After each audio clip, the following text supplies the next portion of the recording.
Hello everyone, स्वागत है आपका हमारे YouTube channel Prince learning point में। तो हम पिछले वीडियो में पढ़े थे कि मेटल नॉन मेटल्स का जो फिजिकल प्रॉपर्टीज होता है उसके बारे में पढ़े थे। मेटल नॉन मेटल्स कहाँ से आया है, कैसे आया, इसके बारे में हमने पढ़ा था। आज हम पढ़ेंगे chemical properties of metal and non metals.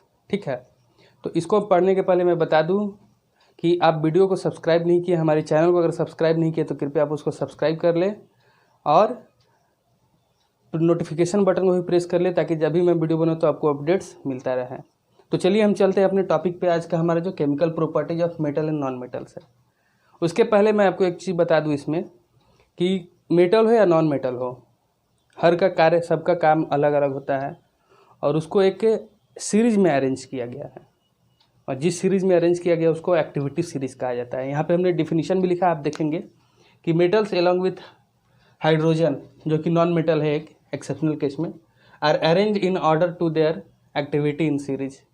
अपने एक्टिविटी के अनुसार से उसको एक सीरीज में अरेंज किया गया है और उस सीरीज को हम लोग कहते हैं एक्टिविटी सीरीज। ठीक है, तो अब हम देखेंगे यहाँ पे कि मेटल और नॉन मेटल का केमिकल प्रॉपर्टीज क्या है। तो मेटल ऑक्सीजन के साथ रिएक्ट करता है तो मेटल ऑक्साइड बनाता है। मेटल ऑक्सीजन के साथ रिएक्ट करता है तो मेटल ऑक्साइड बनाता है।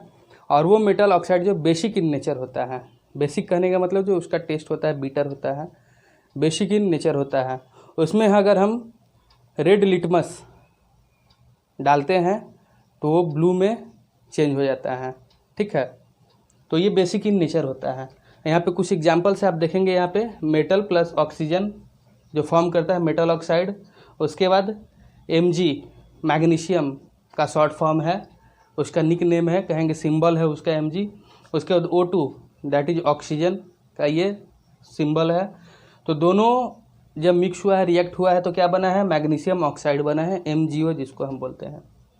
तो उसके बाद Mg जो हाइड्रोजन के साथ, वाटर के साथ रिएक्ट किया है, तो ये वाटर के साथ जब रिएक्ट किया है तो इसमें भी ऑक्सीजन है, तो ये बनाया है मैग्नीशियम हाइड्रोक्साइड।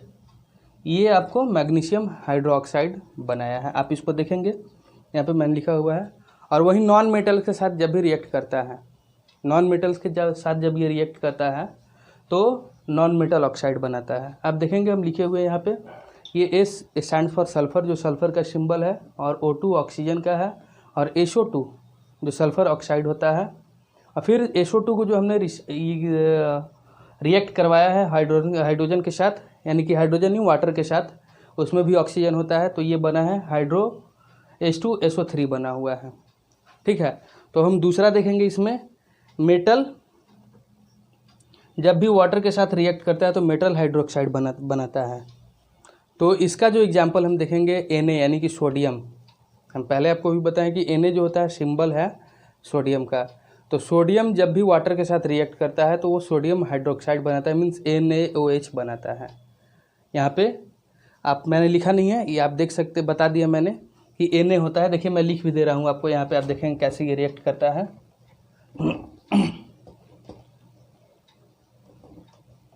Na रिएक्ट किया है वाटर के साथ में, तो इसका बना है ये NaOH। ये आपको सोडियम हाइड्रोक्साइड फॉर्म किया है। और वही नॉन मेटल जो होता है हमारा, वाटर के साथ रिएक्ट नहीं करता है। Non metals do not react with water. और नॉन मेटल्स रिएक्ट करता है जब भी ऑक्सीजन के साथ में, तो एसिडिक इन नेचर होता है, मीन्स उसका जो नेचर होता है वो एसिड होता है। तो अब हम देखते हैं दूसरा properties. Metal react with dilute acid to form salt and hydrogen gas. Means metal dilute acid के साथ रिएक्ट करता है तो क्या करेगा, साल्ट और हाइड्रोजन गैस फॉर्म करता है, साल्ट बनाता है, और हाइड्रोजन गैस जो है इवॉल्व होता है यानी कि निकलता है। यहाँ पे देखेंगे उसको हमने यहाँ इक्वेशन रिएक्शन के रूप में भी लिखा हुआ है। मेटल प्लस एसिड क्या बनता है, तो साल्ट और हाइड्रोजन गैस निकलता है, जो इवॉल्व होता है, हाइड्रोजन गैस उड़ जाता है। एक एग्जाम्पल आप उसका देखेंगे, Mg plus HCl। Mg means magnesium, HCl means hydrochloric acid, और ये क्या बना है, मैग्नीशियम क्लोराइड।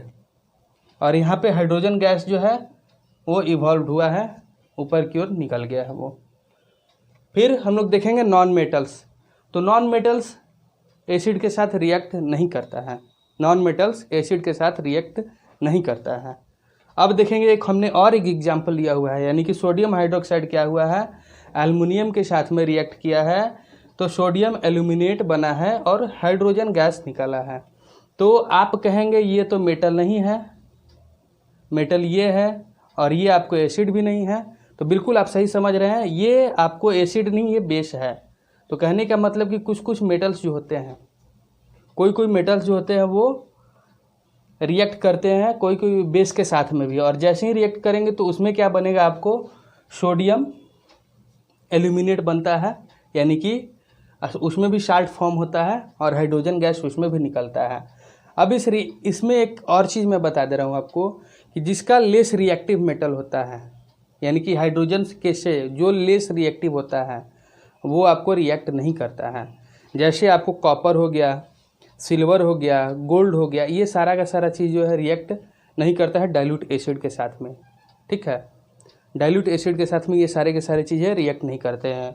और हम लोगों ने अपने घरों में भी देखा होगा कि कोई भी ऐसा फूड जिसमें कि एसिडिक मटेरियल होता है, उसको हम कॉपर, एल्युमिनियम ये सब का वेसल्स में जो है उसको हम नहीं रखते हैं, क्योंकि वो जहर बन जाता है, वो पॉइजनियस बन जाता है, क्योंकि वो रिएक्ट कर जाता है।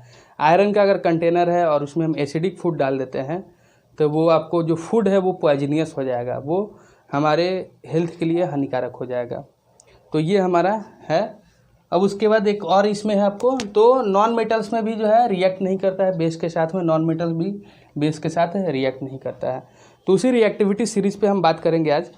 तो आप देखेंगे रिएक्टिविटी सीरीज हमने लिखा हुआ कि the arrangement of metals in a vertical column in order of decreasing reactivities, यानी कि एक कॉलम बना हुआ, वर्टिकल कॉलम बना हुआ जिसमें कि मेटल्स का रिएक्टिविटी सीरीज को निर्धारित किया कि ये मोस्ट रिएक्टिव है और ये लीस्ट रिएक्टिव है मेटल्स, उसी को यानी कि डिक्रीजिंग ऑर्डर में होता है, तो उसी को हम रिएक्टिविटी सीरीज कहते हैं। तो आप इसमें देखेंगे जो पोटाशियम यानी कि के जिसका सिंबल है वो सबसे मोस्ट रिएक्टिव होता है, इसीलिए पोटाशियम और सोडियम को हमेशा जो है आपको केरोसिन में ही उसको स्टोर करके रखा जाता है। और एयू यानी कि गोल्ड, ये गोल्ड जो है एयू सिंबल है गोल्ड का, तो ये गोल्ड जो है लेस रिएक्टिव मेटल है और ये किसी भी डाइल्यूट एसिड के साथ रिएक्ट नहीं करता है, यानी कि लेस रिएक्टिव मेटल जो है रिएक्ट नहीं करता है डाइल्यूट एसिड के साथ में। तो अब हम लोग डिस्प्लेसमेंट रिएक्शन के बारे में पढ़ेंगे। तो डिस्प्लेसमेंट रिएक्शन पढ़ने के पहले हम लोगों को जो रिएक्टिविटी सीरीज समझना होगा। तो हम यहाँ पे लिख चुके हैं, आप देखेंगे कि के स्टैंड्स फॉर पोटाशियम, जो कि मोस्ट रिएक्टिव मेटल है, जिसको हम केरोसिन में ही स्टोर कर सकते हैं, अन्यथा ऐसे कैच फायर, ये आग लग सकता है इसमें, यानी कि रिएक्ट हो सकता है। उसके बाद सोडियम भी सेम, उसको भी केरोसिन में स्टोर करते हैं। उसके बाद कैल्शियम है, मैग्नीशियम है, फिर एल्युमिनियम है, जिंक है, Fe means iron, Pb means lead, उसके बाद सीयू कॉपर, एजी सिल्वर और एयू गोल्ड। ये आपका रिएक्टिविटी सीरीज है। मैंने सिंबल लिख दिया क्योंकि सिंबल ही ज़्यादातर हम यूज़ करते हैं। वैसे मैं आपको डिस्क्रिप्शन बॉक्स में लिंक एक डाल दूंगा रिएक्टिविटी सीरीज़ का और भी डिटेल्स में, ठीक है। यानी कि डिटेल्स कहने का मतलब है कि इसका नाम के साथ में और साथ में सिंबल रहेगा। तो अब हम समझेंगे डिस्प्लेसमेंट रिएक्शन क्या होता है।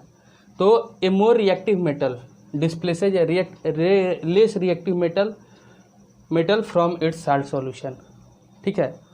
यानी कि एक ज़्यादा रिएक्टिव मेटल जो होता है वो लेस रिएक्टिव मेटल को डिस्प्लेस कर देता है अपने साल्ट सॉल्यूशन से। एक एग्जांपल देखेंगे हम लोग, Cu कॉपर सल्फेट है CuSO4, और आयरन के साथ जब भी इसको हम रिएक्शन करवा रहे हैं तो क्या करते हैं कि आयरन जो है इसको डिस्प्लेस कर दिया है।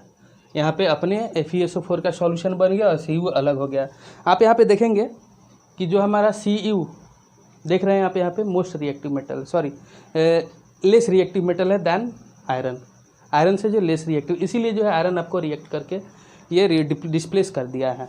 अब इसको दूसरा हमने एक एग्जांपल लिया है FeSO4 प्लस Cu। देखिए यहाँ पे कोई रिएक्शन नहीं हुआ है, कारण ये है कि ये जो है लेस रिएक्टिव नहीं है, मोस्ट रिएक्टिव है देन कॉपर। तो यानी कि लेस रिएक्टिव जो है मेटल जो है कभी भी मोस्ट रिएक्टिव मेटल को उसके सॉल्यूशन से डिस्प्लेस नहीं कर सकता है। एक और एग्जांपल आप देखेंगे यहाँ पे CuSO4 है, यानी कि कॉपर सल्फेट है, उसके बाद जिंक है, तो जिंक के भी जो है इसको डिस्प्लेस कर दिया है। तो अपने ZnSO4 का यानी कि जिंक सल्फेट का सॉल्यूशन बन चुका है। उसके बाद Cu जो है अलग हो गया है। ठीक उसका एक उल्टा हमने एक और लिया है एग्जाम्पल, आप देखेंगे तो इसमें आप देख रहे हैं कि यहाँ भी कोई रिएक्शन नहीं हुआ है। तो इस तरह से आप देखेंगे कि मोस्ट रिएक्टिव मेटल ही डिस्प्लेस कर सकता है लेस रिएक्टिव को, लेस रिएक्टिव मेटल नहीं डिस्प्लेस कर सकता है। अगर मेरा समझाने का आपको तरीका अच्छा लगता हो दो स्टूडेंट्स, तो आप मेरे चैनल को ज़रूर सब्सक्राइब करें, और कोई भी मैं वीडियो बनाता हूँ तो आप उसको अंत तक ज़रूर देखें। अगर नहीं देखेंगे तो आपको समझ में नहीं आएगा कि मैंने क्या बनाया है, क्या किया है, क्या नहीं किया है। और सब्सक्राइब करने के साथ साथ नोटिफिकेशन बटन को भी प्रेस कर लेंगे, और उसको आप दूसरे के पास भी शेयर कर देंगे ताकि दूसरा भी कोई इसका लाभ उठा सके। तो दोस्तों, आप वीडियो को अंत तक देखें, और समझाने का अगर तरीका अच्छा नहीं भी लगता हो तो आप ज़रूर बताएं कि हाँ भैया अच्छा नहीं लगा है, जो भी है ख़राब लगा है, जैसा भी हो आप इसका ज़रूर कम्प्लीमेंट्स दें, ताकि हमको पता चले कि हमने क्या किया है और क्या नहीं किया है। वीडियो देखने के लिए बहुत बहुत